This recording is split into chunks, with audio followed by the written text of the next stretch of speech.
nggak ada hal yang untuk menjadikan ini Ustaz, apa namanya, menaikkan hukum itu misalkan dari mubah menjadi apa istilahnya? Fardu ain atau fardu kifayah. Nggak bisa. Kalau beda hukum nggak bisa. Nggak bisa. Jadi kalau mubah ya mubah, sunnah sunnah. Nggak bisa menjadi wajib. Nah, beda hukum itu akan bisa ketika pada satu tataran fardu, misalnya fardu kifayah menjadi fardu ain, itu bisa. Kalau mubah ke fardu nggak bisa. Jadi sama fardu tapi satunya fardu kifayah menjadi fardu ain bisa. Contoh, ketika kenapa niki kewajiban kifayah ngurusi mayat. Nah, ini nggak ada sama sekali yang bisa. Maka menjadi fardu ain bagi setiap orang, bukan orang setempat situ, untuk kemudian mengurusi jenazah itu. Nah, menjadi fardu ain seperti menegakkan syariat Islam. Itu fardu kifayah. Jadi kalau ada cukup beberapa orang bisa mengembalikan penegakan syariat Islam, ya selesai. Nah, berapapun banyak orangnya. Nah, ketika belum sampai saat ini, maka seluruh pundak kaum muslimin itu terkena kewajiban itu sampai terwujud. Berarti fardu ain bagi setiap kaum muslim. Makanya yang berdiam diri dari perjuangan itu terkena dosa. Itu sampai tegak, berapapun orangnya. Kalau belum ada, berarti siapapun kaum muslimin yang mengaku umat Islam terkena kewajiban. Jadi fardu kifayah menjadi fardu ain. Kalau kasusnya dibalik Ustaz, ini si laki-laki secara pengetahuan belum cukup, secara psikologis pun belum cukup, secara ekonomi ya pas-pasan Ustaz, cukup gitu kan.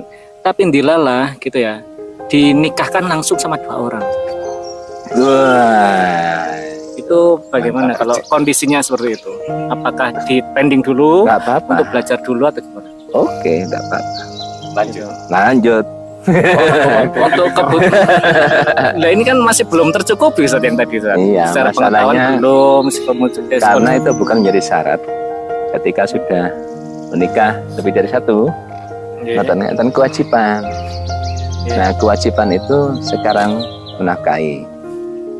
Nah, kalau belum mencukupi, tapi si laki-laki tidak meninggalkan kewajiban, dia tetap berusaha, walaupun dari sisi pandangan manusia kurang.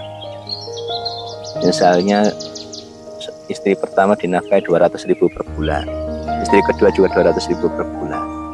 Menurut pandangan manusia, sangat kurang itu. Berarti itu mestinya nggak layak untuk poligami, nggak bisa dikatakan begitu.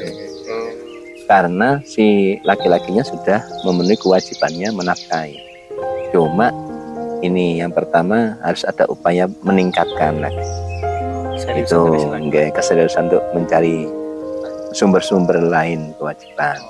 Yang kedua, kalau sudah mentok dengan kemampuan si laki-lakinya begitu, ya secara syariat itu justru malah wali si perempuan itu ikut membantu menafkahi keluarganya yang perempuan tadi, itu walinya perempuan, termasuk keluarganya, walinya wali laki-laki, keluarga laki-laki. Kalau nggak ada ya walinya perempuan. Kalau nggak ada juga masyarakat yang mampu itu. Kalau masyarakat nggak ada juga negara.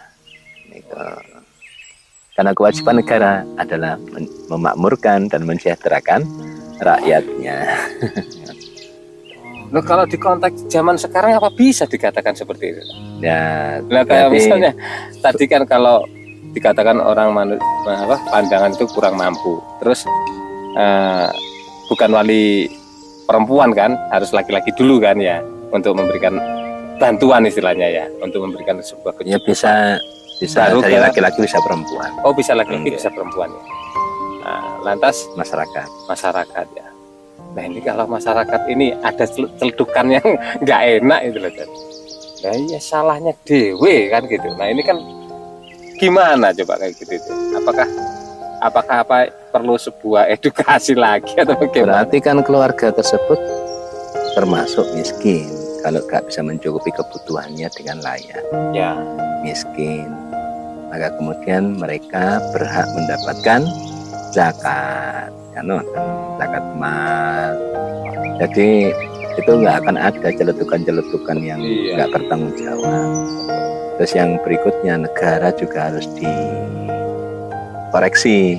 Kalau negara melalaikan berarti dosa, karena rakyat kan gembalanya, tanggung jawabnya para pemimpin, para penguasa. Kalau ada rakyat sampai besok mangan mati kelaparan, itu penguasanya semakin besar dosanya. Terlepas apapun sistem Iya, pemerintahan apapun yang sistem. Karena syariat Islam diterapkan itu berlaku sejak Nabi Muhammad sampai akhir zaman. pada umat Seluruh muslim saja, manusia. seluruh manusia. Asalkan memang syariatnya tidak ada syarat muslim. Oh, oke. Maka, kalau ada syarat muslim kayak haji ya, Ya gugur ya. ya kalau bukan muslim masa kewajiban haji. Kalau poligami syariat bagi seluruh manusia, tidak hanya muslim. Oh, gitu ya. Iya. Saya kira muslim. Solusi bagi seluruh. Seluruh umat manusia. Barat juga mengambil kan itu. Iya. Cuma konsepsi pernikahannya kan itu, kita kembali ke konsep niki, laki-laki muslim boleh menikahi ahlul kitab. Ahlul kitab itu Nasrani, Yahudi boleh dinikahi. Jangan deh. Nah, kalau Tapi wanita muslimah Wajib. hanya nikah dengan laki-laki muslim. tapi Niku sekarang ahli kitab kan udah nggak ada. ada, Masih ada ya? masih Nasrani, Kristen, Yahudi itu masih disebut ahlul kitab. Walaupun dia tidak memahami isi kitabnya.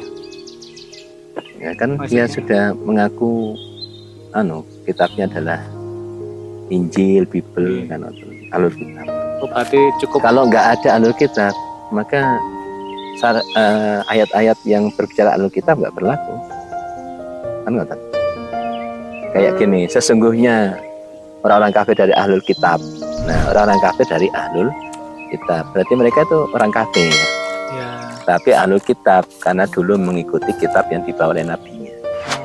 Oh, maksudnya ahlul kitab itu bukan ahli dalam kitab gitu guys. Botan. Maksudnya pemahaman saya ahlul kitab berarti dia ahli pada kitab yang dia pelajari. Ahlul kitab itu yang mengikuti kitab-kitab sebelum nabi-nabi Al-Quran. sebelum Al-Quran. Padahal Al-Quran sudah turun, seharusnya mereka Ikut. mengikuti Al-Quran sebagaimana mereka mengikuti kitab Allah yang lain. Tapi mereka nggak mau, makan disebut kafir. Tapi kafir dari ahlul kitab. Nah. Lanjut itu. Cukup kayaknya pembahasannya. Oh ya, sudah. Ada lagi tak sampai? Salatnya. Salat? Ya, sudah matur nuwun. Tenun Ustaz. Tapi aku soto uti.